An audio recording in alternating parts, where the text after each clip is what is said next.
이제 금요일 주일 이렇게 계속적으로 고린도를 보고 있기 때문에 여러분들께서 조금 어색하지 않으시려면 이제 금요일에도 참석을 하셔서 예배를 드리시는 것을 조금 권면을 드립니다. 지난 본문은 무슨 이야기를 했냐면 바울은 사람을 자랑하고 그리고 지식을 자랑하는 것이 얼마나 어리석은지에 대해서 한 번 더 계속적으로 이야기를 해주고 있어요. 아무리 지혜로운 사람이라고 할지라도, 아무리 똑똑한 사람이라고 할지라도, 내가 본받아야 할 사람이라고 할지라도, 그도 역시 피조물에 불과하다라는 것을 바울은 이야기를 해줬습니다. 성도와 만물을 또 이야기하면서, 그리고 그리스도와의 관계를 이야기하면서, 하나님과의 관계를 이야기하면서, 아무리 소위 날고 긴다고 하는 인간일지라도 그들도 역시 피조물이고 그들도 역시 그리스도 안에 속해 있는 것이고 또 그리스도는 하나님께 속한 것이기 때문에 결코 인간은 나를 드러낼 수가 없다. 나의 나됨을 또 자랑할 수가 없다라는 것을 바울은 우리들에게 이야기를 해 줬어요. 우리들의 자랑은 결국 하나님밖에 없다. 우리는 하나님의 소유입니다. 우리는 하나님의 소유이기 때문에 결국 우리는 하나님밖에 자랑할 수가 없다. 그것이 유일한 자랑이다라는 것을 바울은 이야기를 해줍니다. 그리고 시편의 말씀을 보면 또 이런 말씀이 있어요. 악인은 그의 마음의 욕심을 자랑하고 또 탐욕을 부리는 자는 여호와를 배반하여 멸시한다라고 이야기를 하죠. 악인은 그의 교만한 얼굴로 말하기를 여호와께서 이를 감찰하지 아니하신다 하며 그의 모든 사상에 하나님이 없다 하나이다. 이 시편 말씀은 어쩌면 지금 우리가 읽고 있는 고린도전서 4장 1절에서 5절까지의 말씀을 잘 대변해주고 있는 것 같아요. 4절을 보니까 악인은 그의 교만한 얼굴로 말한대요. 뭐라고 얘기하냐? 여호와께서 이를 감찰하지 아니하신다라고 이야기를 하죠. 이와 반대되는 뉘앙스로 오늘 본문에 보면 하나님께서 그때가 되면 다 드러내신다라고 이야기를 하죠. 그러니까 악인은 하나님의 지혜가 없는 자이기 때문에 계속적으로 하나님과 반대되는 이야기를 할 수밖에 없어요. 그래서 그는 참 어리석은 자다라고 볼 수 있고 시편 20편을 보면 어떤 사람은 병거, 어떤 사람은 말을 의지한다. 이걸 또 자랑한다는 의미거든요. 그 당시에 병거, 말이라고 하는 건 그 당시를 아우를 수 있는 시대적인 문화들, 시대적인 사상이라고도 이야기할 수 있어요. 그 사람들은 그렇게 시대의 문화적 뭐 특징, 뭐 경제적인 부분들 이런 저런 것들을 다 이야기할 수 있겠지만 우리는 뭐 한대요? 우리는 여호와 우리 하나님의 이름을 자랑한대요. 그러니까 자랑하는 대상이 너무나도 달라져 버리는 것을 의미할 수밖에 없죠. 늘 선택의 싸움입니다. 신앙생활이라고 하는 건 늘 선택의 싸움이기 때문에 세상을 자랑할 거냐 하나님을 자랑할 거냐 이 선택의 싸움에 놓여 있다라고 하는 겁니다. 여호와 우리 하나님의 이름을 자랑해야 되는 집단은 우리밖에 없어요. 하나님의 자녀들밖에 없어요. 이건 너무나 분명한 사실입니다. 그리고 이런 우리들에게 필요한 모습, 필요한 덕목, 태도 이런 것들을 오늘 바울이 이야기를 해주는데 오늘 본문은 이전 장 3장과 계속 이어지거든요. 그리고 1절을 보시면 사람이 마땅히라고 시작을 하죠. 그런데 이 마땅이라고 하는 단어가 앞에 있는 내용들을 이어서 받아가고 있는 것을 좀 볼 수 있어요. 헬라어 성경을 보면 이 마땅이라고 하는 단어가 먼저 나오거든요. 근데 좀 다른 의미로도 해석이 돼요. 이와 같이라고 하는 의미로, 뭐 그러므로 이런 의미로 해석이 되거든요. 그래서 앞에 있는 3장의 내용과 4장의 내용이 계속 연결되고 있다는 겁니다. 사람은 자랑할 수가 없어요. 사람은 자랑의 존재가 아닙니다. 그러므로 이와 같이 마땅히라고 하는 단어가 먼저 나와서 아무리 잘난 바울, 아볼로, 게바라고 할지라도 그들은 누구다? 그리스도의 일꾼이다. 그들은 하나님의 종이다. 그렇기 때문에 그러므로 마땅히 이와 같이 그들은 복음보다 뛰어난 자가 아니라 복음을 전할 수밖에 없는 사명을 가진 자이고 즉 그리스도의 일꾼이고 하나님의 비밀을 맡은 자로 여겨야 한다라는 것을 이야기해요. 이해가 되셨죠? 앞에 3장 마지막을 보면 사람을 자랑해서는 안 돼 라는 것을 이야기해요. 그렇기 때문에 당연하게 요구되어지는 것이 뭐냐? 그런 사람들을 우리가 어떻게 본다? 그냥 하나님의 종으로, 그리스도의 일꾼으로 보는 게 당연하다라는 겁니다. 이 마땅이라고 하는 단어는 도리, 상식에 맞게 응당 이렇게 해야 해라고 하는 당위성을 제공하는 단어거든요. 뭐 이런 거죠. 학생은 마땅히 공부해야 된다. 학생이라고 하는 시기에는 응당 이 공부를 해야 된다라고 우리는 이제 보편적으로 이야기를 하지 않습니까? 마찬가지예요. 사람은 하나님의 것이기 때문에 그렇기 때문에 마땅히 하나님의 종으로 그리스도의 일꾼으로 여겨야 된다는 거예요. 그런데 왜 너희들은 이 마땅히 여길 것을 여기지 않고 왜 다르게 생각하냐? 왜 다른 지금 행함을 하고 있냐라고 지금 바울은 이야기를 해주고 있다라고 하는 겁니다. 하나님의 말씀을 전하는 뭐 저와 같은 사역자 여러분들께서 바라보실 때 오늘도 그 마음을 표현해 주셨지만 감사와 존경의 마음을 갖는 건 건강한 표현이라고 저는 생각을 해요. 저도 청년의 때에 저를 또 지도해 주실 목사님들을 그렇게 존경했고 그런 마음들을 표현했으니까요. 근데 여기서 생각해야 될 부분은 뭐냐면 그것이 이제 넘치면 안 돼요. 여러분들에게 조금 권면을 해드리는 거예요. 여러분들의 그 감사, 존경의 마음은 당연히 저는 너무 감사합니다. 그런데 여러분들이 주의해야 될 건 뭐냐면 넘치면 안 되는 걸 주의하셔야 돼요. 근데 이 말은 무엇인지 여러분들 잘 아실 거예요. 그러니까 저는 그냥 저도 여러분도 하나님의 종. 그런데 저에게는 이 말씀을 해석하고 또 말씀을 공부하고 그로 인하여서 여러분들에게 전하라라고 하는 그냥 이 직분을 받은 자이거든요. 다른 건 없어요. 그런데 그것 때문에 여러분들이 저를 또 감사해 주시고 존경해 주시는 건 너무 감사하지만 이게 넘치면 안 돼요. 그러니까 김영찬이라고 하는 사람에게 뭐 물론 그런 일은 없겠지만 김영찬이라고 하는 사람에게 더 많이 뭐라 그럴까요? 감정이입을 해서도 안 되고 의지해서도 안 되고 마치 이 사람만 하나님의 말씀을 대언하는 것처럼 여겨서도 안 된다는 걸 뜻해요. 그러니까 목사는 존경해야 되지만 너무 거기에 빠져버리면 안 돼요. 그래서 저 목사가 진짜 목사다라고 막 이야기하면서 저 목사의 말이라면 100%다 순종해야지. 저 목사의 말은 다 맞을 거야. 뭐 이런 식으로 좀 넘치게 해석을 해서는 안 된다라는 것을 이야기를 해드리고 싶어요. 고린도 교회는 그게 넘쳤거든요. 그냥 저 목사가 똑똑해 보이니까 저 사람이 더 훌륭해 보이니까 저 사람이라면 조금 특별하겠지. 저 사람이라면 좀 더 다른 얘기를 하겠지. 저 사람이라면 복음의 다양성을 이야기해 주겠지. 라는 생각 하에 그 사람을 존중했지만 그게 넘쳤다. 그래서 문제가 생겼다는 것을 우리가 발견하지 않습니까? 그래서 여러분들께 권면드리는 건 목사를 좋아해 주는 건 너무 감사하지만 분에 넘치게 좋아해 주실 필요는 없어요. 그냥 그냥 우리도 같은 사람이고 하나님의 말씀을 받고 그리고 그 하나님의 말씀대로 살아가고 있는 동역자의 관계로 생각을 해 주시면 굳이 여러분들이 목사에 대해서 실망하지 않습니다. 목사에 대해서 실망하는 건 딱 그거예요. 목사라면 달라야지. 아니요, 목사는 다르지 않습니다. 똑같습니다. 여러분들도 마찬가지예요. 동역의 관계에서도 마찬가지예요. 이것은 응당 뭐 제자와 뭐 이 제자와 스승의 관계를 뛰어넘어서 동역의 관계에도 마찬가지예요.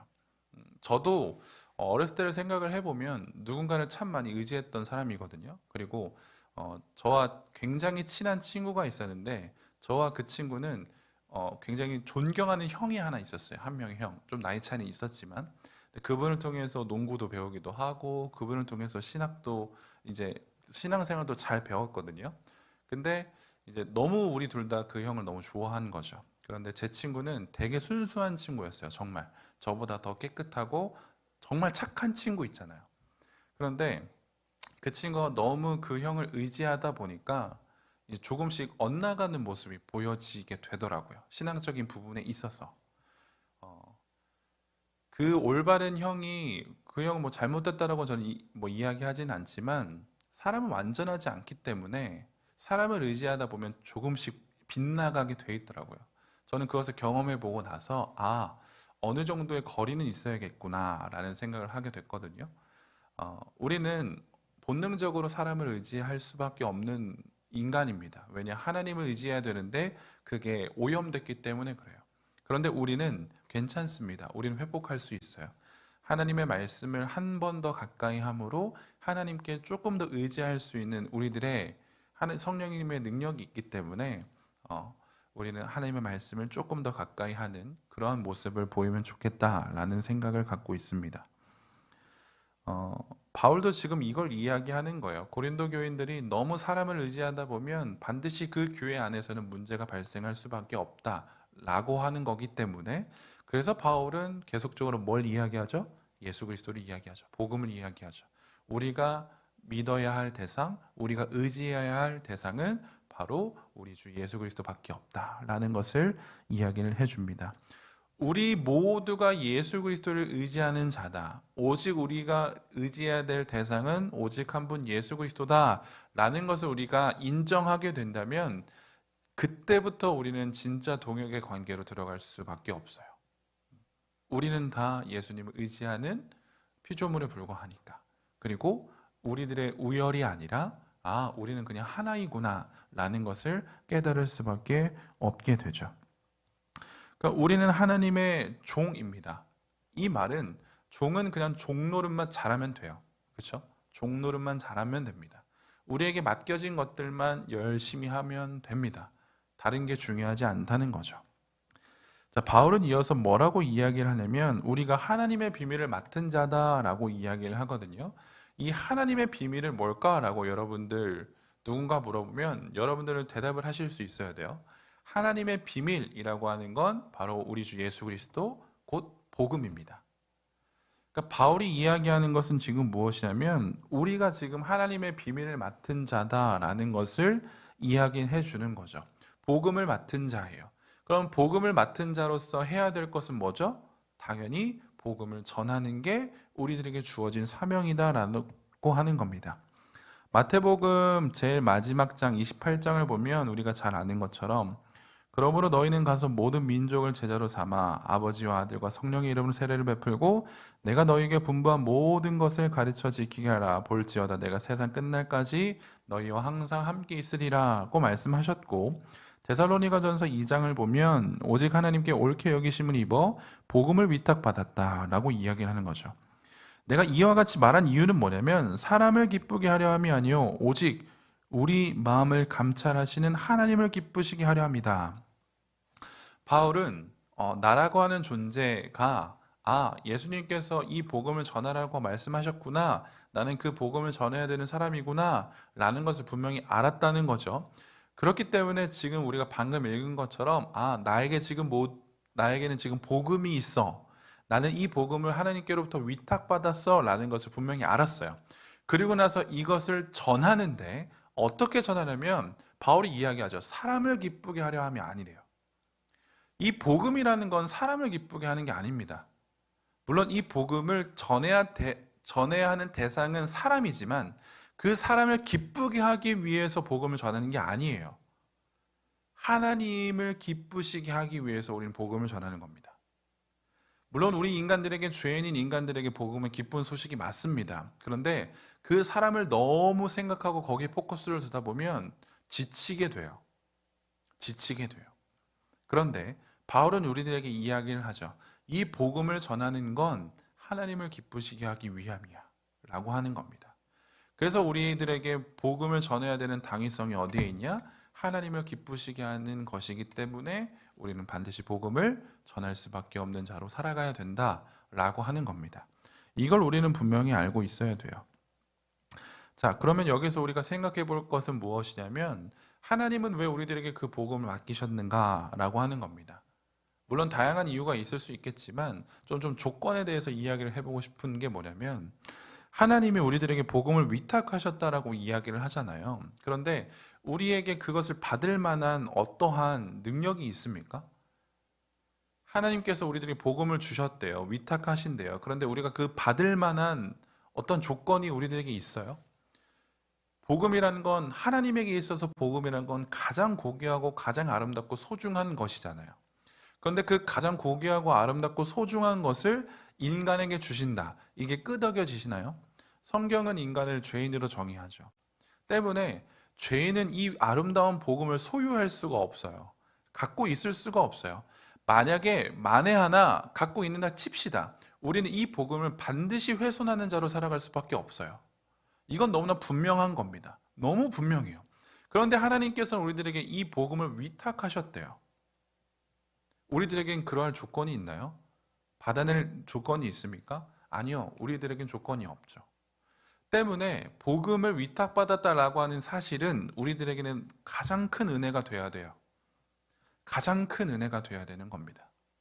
그래서 우리가 나는 지금 복음을 위탁받은 자다. 나에게 복음을 전하는 사명이 있다라고 하는 건 굉장히 우리들에게 은혜로 다가와야 된다라고 하는 겁니다. 복음을 아무나 전할 수 없어요. 복음을 아무나 사람들에게 소개할 수 없습니다. 복음을 위탁받은 자만 그 복음을 소개할 수 있어요. 굉장히 제한적인 거죠. 굉장한 특권이에요. 그런데 우리는 그 특권을 사용하지 않고 그것을 우리는 이용하지 않는다라고 하는 겁니다. 이것만큼 어리석은 게 어디 있겠어요? 우리들에겐 이유가 없습니다. 복음을 소유해야 할 이유가 없죠. 우리는 숨만 쉬어도 죄인이에요. 숨만 쉬어도 죄인이에요. 그런 우리들에게 복음을 위탁하셨다. 이건 굉장히 큰 은혜인 거죠. 우리는 이걸 기억해야 되는 거예요. 날마다 살아가시면서 우리는 이걸 기억해야 됩니다. 그래야 뭘 하냐? 나를 자랑하지 않아요. 그래야 나를 자랑하지 않고 나에게 은혜를 주신 하나님만 자랑할 뿐이다 라고 하는 겁니다. 여기서 일꾼이라고 하는 단어가 있죠. 이것은 주인의 뜻에 전적으로 순종한다. 그러한 종의 자세를 의미하는 거고, 청지기는 지난번에도 이야기했던 것처럼 맡겨진 일을 최선을 다하는 것을 이야기를 하죠. 맡겨진 일을 최선을 다하는 자. 하나님께서 나의 주인 되신다. 나는 하나님의 소유이다. 라고 하는 것을 올바르게 알면 우리는 청지기로서 그분의 종으로서 올바르게 살아갈 수밖에 없어요. 이게 당위성이에요. 당연한 거예요. 마땅히예요. 자, 마땅히 우리는 이렇게 살아가야 되는데 마땅히 살아가는 이 삶의 영역에 있어서 우리들은 어떠한 태도 한 가지를 보여줘야 되는데 바울이 소개하는 그 태도는 바로 충성이라는 거예요. 충성. 2절에서 말하죠. 그리고 맡은 자들에게 구할 것은 뭐래요? 충성이에요. 충성. 자, 이 충성이라고 하는 단어는 성경에서 또 어떻게 쓰이냐면 미쁘다 라고도 쓰여요. 미쁘다. 근데 이 미쁘다라고 하는 의미는 뭐냐면 아름답다라고 하는 의미가 아니라 믿을만하다예요. 믿을만하다. 믿음직하다. 신뢰할 만하다 라는 의미거든요. 자, 그러면 이 충성이라고 하는 단어에 뭐가 들어가 있을까요? 믿음이라는 게 들어가 있어요. 충성이라는 것에 믿음이 들어가 있거든요. 근데 자, 충성은 누구에게 요구되어지는 거냐면 종에게 요구되어지는 거죠. 그렇죠? 그러면 그 충성은 믿음의 요소를 갖고 있어요. 그러면 이 믿음의 대상이 중요하다는 소리겠죠. 자, 종은 주인에 대한 믿음이 있어야 됩니다. 그 믿음이 깊으면 깊을수록 더 깊은 충성을 보일 수밖에 없죠. 우리가 영화나 드라마를 보게 되면 막 그런 거 있잖아요. 뭐 조직 세계에 들어가면 어떤 사람이 뭐 충성하는 것처럼 보이지만 딴 생각하고 있는 사람들도 많이 보이죠. 근데 그와 반면에 진짜 우직하게 충성하는 사람이 있잖아요. 그렇죠? 이 두 개 차이는 뭘까요? 이제 아름다운 서사가 좀 들어가 있어요. 우직하게 충성하는 사람은 뭐냐면 내가 정말 힘들 때 그 주인이 나를 엄청 위해주고 나에게 너무 잘해준 거라. 그 은혜가 너무 커요. 그래서 그것에 대한 믿음과 신뢰가 있어요. 그래서 저 사람이 어떠하든 뭐 저 사람이 정말 죄를 저질렀 난 그걸 다 뒤집어 쓰고 내가 그 사람을 위해서 뭐 이런 식의 논리를 펼쳐 나가거든요. 하고 싶은 얘기는 뭐냐면 충성이라는 건 그 충성해야 될 대상에 대한 믿음에 비례해요. 내가 그 대상을 충분하게 신뢰한다면, 충분하게 믿는다면 그 충성 또한 동일하게 나타납니다. 근데 반대로 그 믿음의 대상에 대한 신뢰가 반쪽짜리라면 우리들의 충성도 반쪽짜리가 될 수밖에 없어요. 이게 바울이 우리들에게 이야기하는 겁니다. 그래서 너는 하나님의 종인데, 너는 하나님의 소유인데, 너가 정말 요구되어지는 건, 너에게 요구되어지는 건 충성이거든. 근데 뭘 물어보냐면 너 하나님 얼마만큼 믿어해요? 너 얼마만큼 하나님 신뢰해? 이 말입니다. 자, 이 질문을 저와 여러분들에게 던져보죠. 당신은 하나님에 대한 믿음이 얼마 정도 있습니까? 하나님에 대한 충성은 어떠합니까?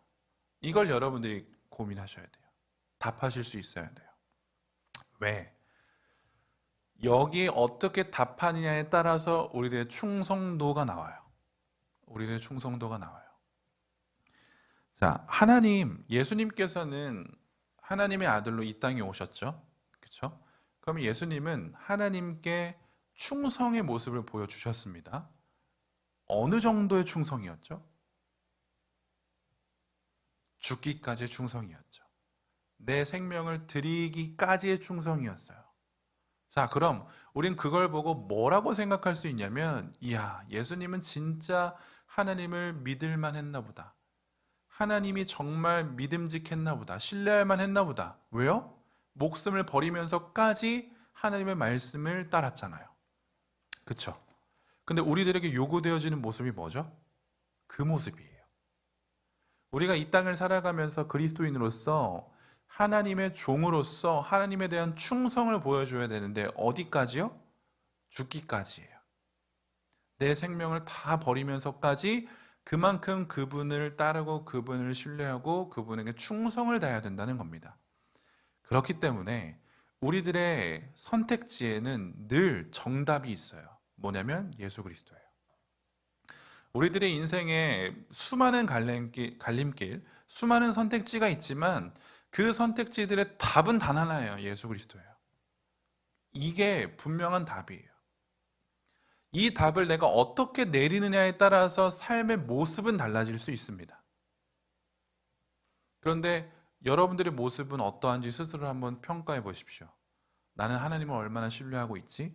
나는 하나님을 얼마나 믿고 있지? 이 부분이요. 바울이 지금 고린도 교인에게 이러한 이야기를 하는 건 뭐냐면 그들이 믿음이 없어서가 아니에요. 충성이 없어서가 아니에요. 우리가 전에도 이야기했지만 이 친구들은 성장을 했었어야 되는 친구들인데 그걸 못했기 때문에 이러는 거예요. 이해되시죠? 그러니까 믿음이 없으면 이 얘기를 하지 않아요, 여러분. 여러분들이 성령의 사람이 아니면 바울은 이 얘기를 하지 않습니다. 그런데 여러분들은 성령의 사람이거든요. 성령의 열매가 보여줘야 되는 사람이거든요. 하나님에 대한 믿음과 신뢰가 어느 정도인지를 잘 보여줘야 되는 사람들인데 그게 안 나오니까 지금 바울은 이런 권면을 하고 있는 겁니다. 여러분들에게도 마찬가지예요. 저에게도 마찬가지예요. 우리는 성령의 사람입니다. 구원의 확신이 있어요. 그래? 그럼 얼마만큼 하나님을 신뢰하니? 얼마만큼 하나님께 충성을 해? 이걸 지금 바울은 우리들에게 물어보고 있다라고 하는 겁니다. 바울은 이어서 얘기해요. 뭐라고 이야기하냐면 자신은 다른 누구에게도 판단받는 것을 두려워하지 않는데요. 나도 나를 판단하지 않는데요. 라고 이야기하죠. 이 판단은 신문이라고 하는 단어로도 사용이 되거든요. 신문한다? 이건 뭐냐면 어떠한 결정을 내가 내려야 돼요. 근데 이 결정을 내리기 위해서 정보가 필요하잖아요. 그렇죠? 근데 이 정보를 묻는 행위예요. 그리고 그 당사자가 진술할 기회를 얻는 게 신문이거든요. 그러니까 이 신문을 해야지 내가 이렇게 해야 되나 말아야 되나 이걸 판단할 수 있다고요. 바울이 지금 말하고 있는 판단자들은 세상 사람들이에요. 그리고 그것을 따라하고 있는 너희들이에요. 너희들. 세상의 지혜가 옳다라고 이야기를 하고 그것을 최우선으로 하는 자들이죠. 그들은 판단해요. 신문해요. 우리들을 신문해요. 뭐라고 신문하냐면, 야, 내가 널 따라야 되는데 좀 얘기 좀 해봐. 정말 널 따라야 되는 이유가 뭔지 얘기 좀 해봐. 이런 것들을 지금 우리들에게 묻는 거예요. 세상 사람들이 우리들에게 묻는 것처럼 교회 안에서 연약한 자들이 계속적으로 이런 질문들을 해 나가고 있는 거예요. 하나님의 지혜와 세상의 지혜는 평행선을 이룬다라고 말씀을 드렸죠. 때문에 세상의 지혜를 가지고 있는 사람은 하나님의 지혜를 결코 이해할 수가 없어요. 그렇죠? 늘 평행선이기 때문에 그래요. 그래서 이 평행선을 깨부신 사건이 예수님의 성육신 사건이에요. 예수님만이 이걸 깨부실 수 있어요. 우린 절대 그걸 불가능합니다. 합쳐질 수 없는 지혜예요. 합쳐질 수 없는 지혜. 그렇기 때문에 그들, 세상의 지혜를 가지고 있는 자들의 지혜로 하나님의 지혜를 판단해 보세요. 신문해 보세요. 어떤 결과가 나올까요? 말하지 않아도 우리는 어떤 결과가 나올지 알고 있습니다. 왜냐하면 합쳐지지가 않기 때문에 그래요. 우리 사람은 굉장히 제한적이고 불완전하기 때문에 우리들의 판단은 옳지 않아요. 늘상 옳지 않습니다. 반면에 하나님은 전지전능하세요. 가장 공의로운 판단자이세요. 때문에 하나님의 지혜를 기준으로 말미암아 판단하는 게 가장 옳다는 거죠. 그런데 교회 안에 어떤 일이 발생했다고요? 내 지혜를 가지고 내 옆에 있는 사람들을 판단하기 시작하는 거예요. 야, 바울파가 뭐 좋다. 야, 바울 말도 잘 못하잖아. 서로 판단을 해요. 그들의 신앙까지도 판단을 해요. 그들의 신학들도 판단해요. 그들의 삶 또한 판단해요. 이게 고린도 교회가 가지고 있었던 엄청난 큰 문제라고 하는 거죠. 그래서 바울은 얘기하는 게 뭐냐면 나는 판단받지 않아요. 난 너희들에게도 판단받지 않고 나도 내 스스로 판단하지 않아. 왜? 나의 판단자는 누구라고요? 오직 하나님이시기 때문에 그래요. 마태복음에서도 이런 말씀이 있죠. 비판을 받지 아니하려거든 비판하지 말라. 너희가 비판하는 그 비판으로 너희가 비판을 받을 것이요 너희가 헤아리는 그 헤아림으로 너희가 헤아림을 받을 것이니라. 어찌하여 형제의 눈 속에 있는 티는 보고 내 눈 속에 있는 들보는 깨닫지 못하느냐? 라고 이야기를 하죠. 판단이라고 하는 단어와 비판이라고 하는 단어는 동일한 단어를 어원으로 삼고 있거든요. 정죄하다라는 의미를 갖고 있어요. 비난하다라는 의미를 갖고 있어요. 고린도 교회 안에서, 주는 교회 안에서, 우리 더불어 청년부 안에서 이걸 한다는 뜻이에요. 이거 하고 있다는 거예요. 서로를 비난하고 서로를 판단해요. 근데 바울은 얘기해요. 난 너희들에게 판단받고 싶지 않은데? 너희들도 날 판단할 수가 없어. 나도 나조차 판단하지 않아. 왜? 궁극적으로 우리를 판단은 누가 하신다? 창조주 하나님이 하신다. 피조물끼리 판단해봤자 뭐합니까? 죄밖에 더 드러나나요? 그것은 옳지 않다는 것을 이야기하죠. 오늘 바울의 이런 고백들을 보면 종말론적인 고백이거든요. 5절을 보면 알 수가 있어요. 5절에 보면 그러므로 때가 이르기 전 곧 주께서 오시기까지예요. 그러니까 이건 종말론을 이야기하고 있거든요. 예수 그리스도께서 재림하시잖아요. 예수 그리스도께서 재림하시는 그때까지 난 아무도 판단하지 않겠다는 거예요. 이건 굉장히 내 본능을 거스르는 고백이거든요. 우리들의 눈은 어쩔 수 없이 사람들을 판단할 수밖에 없는 눈을 가지고 있어요. 어쩔 수 없어요. 근데 그걸 의지적으로 끊어버리겠다는 뜻이에요. 그러니까 우리가 죄를 짓지 않기 위해선 우리들의 의지가 필요합니다, 여러분. 여러분들이 하나님과의 관계를 회복하기 위해선 여러분들의 의지가 필요해요. 저절로 되지 않아요. 의지가 필요합니다.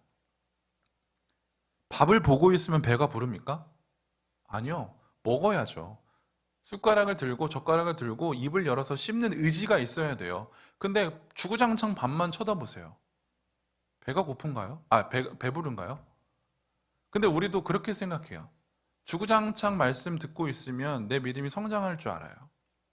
주구장창 그냥 아무런 감정 없이 감흥 없이 말씀 읽고 있으면 신앙이 성장하는구나 라고 생각한다고요. 아니요, 그렇지 않습니다. 의지가 필요해요. 왜냐하면 우리는 의지적인 동물이기 때문에 그래요. 하나님께서 우리에게 의지를 주셨기 때문에 그렇습니다. 그래서 지금 여러분들이 신앙 가운데 의지를 발휘하지 않잖아요? 그럼 여러분들의 신앙의 성장기 황금기를 놓치는 거예요. 정말입니다. 그러니까 여러분들 의지를 발휘하십시오. 의지를 발휘하셔야 돼요. 사랑하는 것도 의지예요. 저절로 사랑되나요? 안 되죠. 안 돼요. 저는 그걸 경험해요. 매일매일 경험하고 뼈저리게 경험합니다. 사랑은 의지예요. 의지입니다. 여러분들이 의지를 갖지 않으면 결코 사랑할 수 없어요. 공동체도 마찬가지입니다. 동역자도 마찬가지입니다. 여러분들이 의지를 발휘하지 않으면 저절로 되어지지 않아요. 그걸 우리가 더 잘 알죠. 왜 바울이 나 스스로조차 나도 판단하지 않냐? 예수님께서 재림하시는 그날 모든 만물을 주님 앞에 판단받을 것이기 때문에 라고 이야기를 해요. 그리고 그 판단은 가장 공의로운 판단이에요. 왜? 모든 것이 적나라하게 드러나기 때문에 그렇습니다. 라고 바울은 이야기하죠.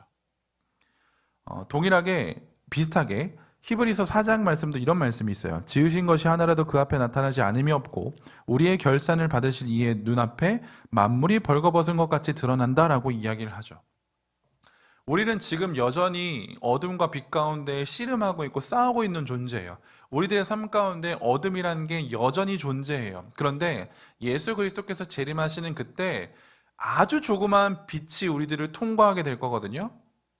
아주 조그마한 빛이라도 우리들을 통과하게 되면 우리 마음 가운데 있는 모든 어둠은 다 사라져 버려요. 바울은 그걸 지금 기대하고 있는 거예요. 그걸 지금 기대하고 있고 그것을 바라고 있는 거죠. 피조물의 자리는 판단받는 자리입니다. 여러분, 피조물의 자리는 판단받는 자리예요. 누군가를 판단하는 자리가 아니라는 걸 뜻합니다. 우리는 그냥 어둠에 있는 자들이에요. 빛이 판단해서 우리를 심판할 겁니다. 우리는 그냥 그러한 자예요. 그것만 보게 되면 돼요. 우리는 밝히 드러날 수밖에 없어요. 하나님의 영광을 위해서 살겠다라고 우린 자부하잖아요. 그렇게 고백하잖아요. 그런데 우리는 여전히 죄인이기 때문에 이런 생각을 한다고요. 이것만큼은 좀 내가 원하는 대로 하면 되지 않을까? 이거는 그냥 내 영광을 위해서 좀 쓰면 되지 않을까? 라고 하는 이런 어두움이 계속 있다는 거예요. 표면적으로 하나님의 영광을 위해서 산다라고 이야기하지만 궁극적으로 내 삶을 보십시오. 하나님의 영광을 위해서 사는 게 맞아요? 근데 이걸 서로 판단하는 게 아니에요. 야, 너 그렇게 사니까 네가 하나님의 영광을 위해서 사는 게 아니야. 이런 정죄하는 게 우리들에게 요구되어지는 게 아니라고요. 그건 우리가 해야 되는 건 뭐냐면 그냥 서로의 격려일 뿐이에요. 서로가 격려하는 것밖에 없어요. 사랑해 주는 것밖에 없어요. 왜요? 예수 그리스도가 재림하시면 그가 판단하신다니까요. 가장 공정하게요. 가장 공의롭게요. 그분에게 맡겨버려야지. 우리가 뭐라고 서로를 판단합니까? 우리들의 마음은 아주 사소한 부분까지 다 밝혀지게 될 거예요. 심판자가 오시게 되는 순간. 그렇기 때문에 우리들에게 요구되어지는 건 겸손하게 그분께 충성하는 것밖에 요구되어지지 않아요. 나조차도 모르잖아요. 난 정말 이 일을, 이 생활을 하나님의 영광을 위해서라고 시작했어. 근데 이게 아니게 될 수도 있잖아요. 나도 모르는 사이에. 우리는 그럴 수밖에 없다고요. 근데 나조차도 모르는 그 어두움이 누구 앞에서 밝히 보여진다고요? 예수 그리스도 앞에서 밝히 보여진다고요.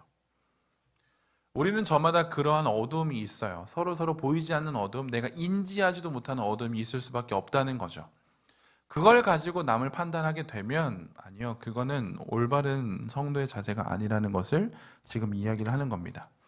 자, 우리가 하나님 앞에서 충성된 삶을 산다라고 할 때 어려운 점이 있는 게 뭐냐면 지금 우리가 살고 있는 이 시대는 결과를 매우 빠르게 중시하기 때문에 그래요. 피드백이 빨라야 돼요. 그렇죠? 결과가 바로 선명하게 보여야 돼요. 자, 이 말은 뭐냐면 우리는 지금 종말의 때를 살고 있거든요. 예수님께서 재림하신다라고 하는 그 때를 살고 있거든요. 근데 그때가 지금 옵니까? 물론 당장 내일도 오실 수 있어요. 지금 곧 오실 수 있습니다. 근데 너무 오래 지체됐죠. 솔직히. 피드백이 바로 안 왔죠. 그리고 우리는 성령의 열매를 맺어가는 사람들이 맞아요. 근데 성령의 열매 지금 보입니까? 이게 답답하지 않아요? 성령의 열매를 맺으라 라고 우리들은 계속 요구를 받아요. 근데 우리들은 그게 빨리 피드백이 됐으면 좋겠어요. 이 정도 하면 성령의 열매가 맺힌 건가? 이 정도 하면 괜찮나? 이 피드백을 원하는데 언제 알 수 있어요? 예수가 오시면 알아요. 그러니까 너무나 빠른 피드백 사회 속에서 이게 피드백이 안 되니까 우린 신앙생활이 어려워요. 그리고 인간적으로 이야기하면 이렇게도 이야기할 수 있어요. 우리들의 신앙생활은 진짜 불안정하다. 왜요? 피드백을 받을 수가 없어요. 우린 늘 그게 궁금하죠. 하나님 이게 맞아요? 제가 지금 이게 잘하고 있는 겁니까?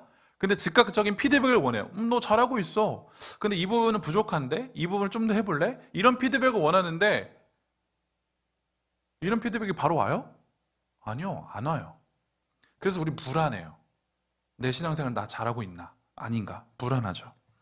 그날이 오기 전까지 섣불리 판단할 수가 없어요. 불안해요. 그래서 뭘 하기 시작하냐면 상대방을 보면서 나를 위안 삼죠.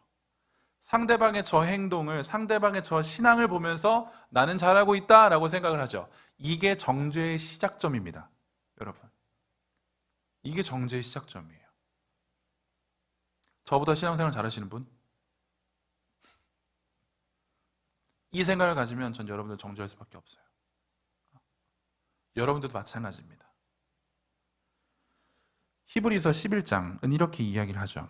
믿음은 바라는 것들의 실상이요 보이지 않는 것들의 증거니 선진들이 이로써 증거를 얻어내니라. 믿음으로 모든 세계가 하나님의 말씀으로 지어진 줄을 우리가 아나니 보이는 것은 나타난 것으로 말미암아 된 것이 아니니라.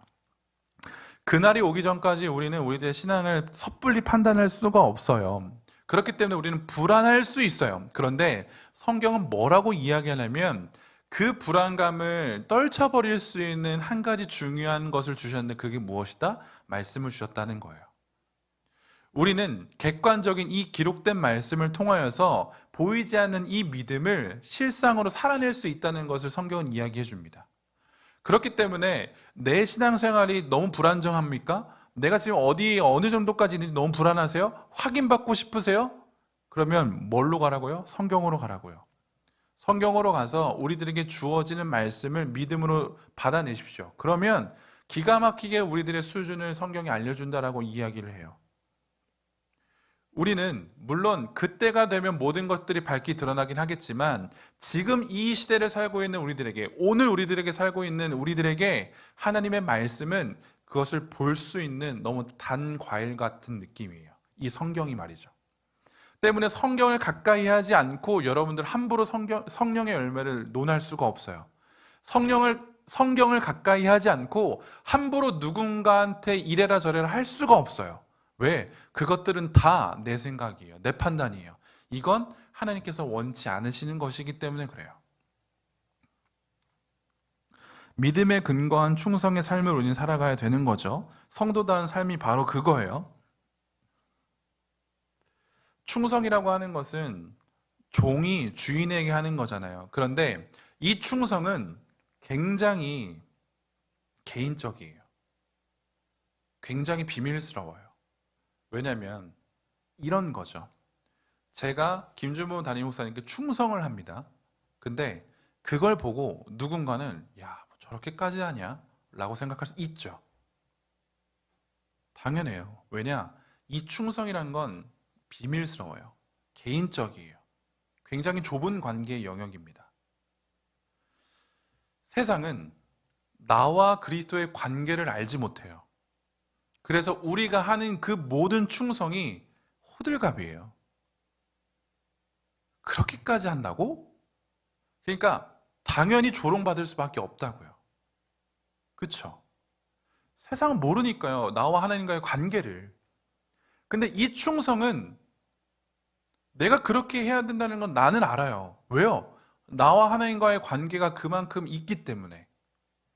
그렇기 때문에 이 충성, 그리고 이 충성이 보여지는 그 삶을 우리는 그 누구도 함부로 섣불리 판단해서는 안 돼요. 하지만 분명한 건 여러분들의 삶의 모습은 하나님과의 관계를 비추는 거울입니다. 그렇기 때문에 여러분들이 어떠한 삶으로 어떠한 충성을 하고 있는지를 우리는 보게 될 거고 우리는 그것을 통해서 저 사람이 지금 어느 정도의 수준에 있는지를 가늠할 수는 있어요. 근데 여기서 판단해서는 안 된다는 거죠. 가늠이 된다면 그래요. 약한 자로 가늠이 된다면 기도해 주시면 돼요. 강한 자로 가늠이 된다면 그 강한 믿음이 계속 지속되기 위해서 기도해 주시면 돼요. 우리들에게는 그것만 요구되어진다는 겁니다. 충성의 삶은 곧 성도의 삶입니다. 그래서 우리들의 삶의 영역에 있어서 충성의 삶을 살아가기 위해선 우리는 준비해야 돼요. 결단을 해야 돼요.